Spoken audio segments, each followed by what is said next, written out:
آسمان کی قسم جس میں برج ہیں اور اس دن کی جس کا وعدہ ہے، اور حاضر ہونے والے کی اور اس کی جس کے پاس حاضر ہوتے ہیں، کہ خندقوں والے ہلاک کر دیے گئے، یعنی آگ کی خندقیں جس میں ایندھن جھونک رکھا تھا، جبکہ وہ ان کے کناروں پر بیٹھے ہوئے تھے اور جو ظلم وہ اہل ایمان پر کر رہے تھے ان کا نظارہ کر رہے تھے، اور ان کو مومنوں کی یہی بات بری لگتی تھی کہ وہ اللہ پر ایمان لائے تھے جو غالب ہے، سب خوبیوں والا ہے، جس کی آسمانوں اور زمین میں بادشاہی ہے،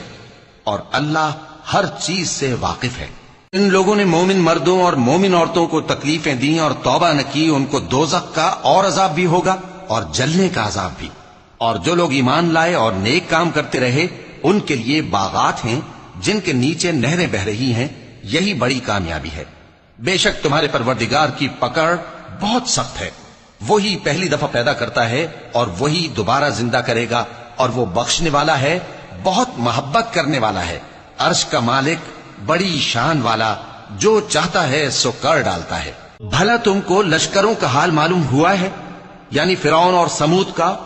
اصل بات یہ ہے کہ کافر مستقل جھٹلانے میں لگے ہیں، جبکہ اللہ بھی ان کو ہر طرف سے گھیرے ہوئے ہے۔ یہ کوئی معمولی کلام نہیں، بلکہ یہ قرآن عظیم الشان ہے،